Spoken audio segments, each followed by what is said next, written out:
All right, hello everybody, I'm David with Game-Refraction. We're here at Calgary Expo. It's Saturday and with me is... Rob Blaker from Cyanide Happiness. Right on. How are you enjoying the Expo so far? I love it. This is one of my favorite conventions. I love it.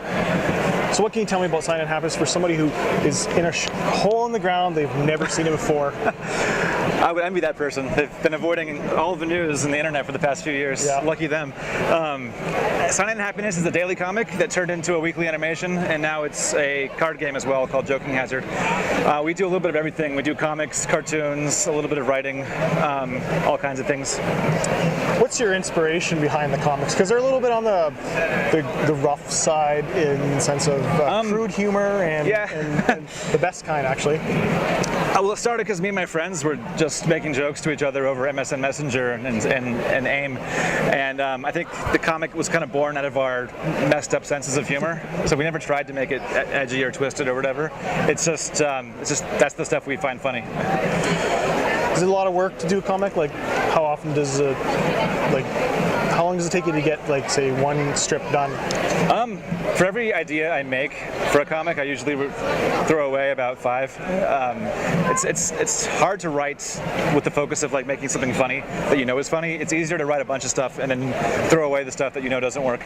So most of my challenge is just writing all the time and always trying to have that kind of creative mindset. So do you keep all your ideas you throw away and maybe come back to them down the road? I sell them to Garfield and then he buys them. No, sometimes I do. Sometimes like I'll have an idea that isn't funny at all to me, and then a few years later I'll find it again and come up with the one twist or the one thing that makes it work. So I mean, sometimes an idea will sit in my list for years and then finally become a comic out of nowhere. Any news kind of influences your work? Like, say, Trump? Sometimes we make vague. I mean, we try not to be too topical because we want our comics to be funny, 10 years from now. Right. But it kind of, it feeds into the writing for sure. The way we feel and the things we want to comment on definitely like filter through the comic in subtle ways. How many people do you have that work on the comic? Like, because you have artists and you do the writing. Well, the comic itself, there's 3 of us, and we take turns making the comics. For the animations, it takes a lot more people. We have about 25 people, and those are animators, artists, sound designers, just production manager type people, just to keep the shorts coming out each week. So it takes a pretty big crew.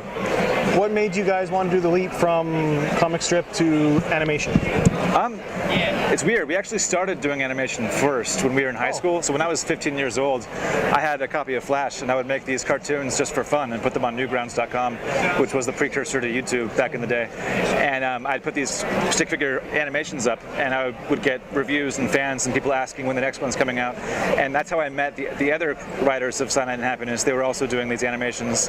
They were super crappy, super simple, but we were having fun making them. So after the comic started, a few years later, we had all this animation background, and we decided why not take the Cyanide Happiness style and try to animate that. So it kind of came full circle. Started as an animation, started a comic, then became an animation again. Do you find using the internet as your canvas for distributing the comic much more appealing than if it was like in a newsprint or anything like that? For mostly, yeah. In most ways, it's better. We have a direct line to our audience. We can talk to them directly, get feedback directly. There's no middleman, which is great because we can do everything we do uncensored. There's no restrictions. The only downside, I guess, is that there's no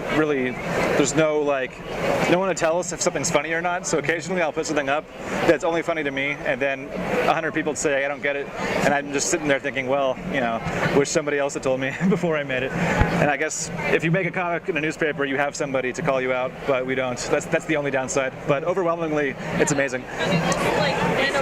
What made you guys decide to do Joking Hazard? It was actually born out of this thing we made in 2014 called the Random Comic Generator. So we made this part of our website where you can click a button and it refreshes 3 random panels out of about 600 panels possible. So you can just push this button and produce millions of comics back to back. So we made this thing in 2014, had a huge blast making it and playing with it ourselves. And then in January, I decided to print them out just so we could put them on a table and play with it and just see what would happen. And very quickly, we started like laughing our asses off with these these random panels. We started inventing rules, inventing different kinds of ways to play, and what we settled on was Joking Hazard, which is the simplest version of many games that we played with. Did the success of Exploding Kittens have anything to do with helping you decide to go with Kickstarter? Actually, the week after we came up with Joking Hazard, they launched their Kickstarter, and I saw this happening, and I was like, oh my god, like it's meant to be. It's a sign from God. I mean, Matt Inman, like whatever. Yeah. Have you ever played Exploding Kittens? Yeah, it's fun. I like it. Well, we backed your Kickstarter. Thanks. We love the game. Awesome. It has had some very humorous hands being played. What's next for Cyanide Happiness in the sense of expanding on the card game beyond your latest expansion? Well, the card game, like we just launched, we've launched 2 expansions since the game came out. We're already working on about 2 more for the next year and a half. So yeah, Joking Hazard's got a lot more stuff coming. And as far as Cyanide Happiness, we're still doing a short a week. We just launched season 3 of our show in the US. You can watch it on CISO. And other than that, we have a couple of secret projects that we can't really go into, but they're pretty cool. There's a lot of new ventures and new genres we're getting into. So for anybody who hasn't bought Joking Hazard on Kickstarter, where can they pick it up other than here at the Expo? You can get it on Amazon Canada, and we're also working on some local distribution to comic book stores and game shops. Perfect. All right, well, thank you very much for your time. Yeah, thank you. Appreciate it.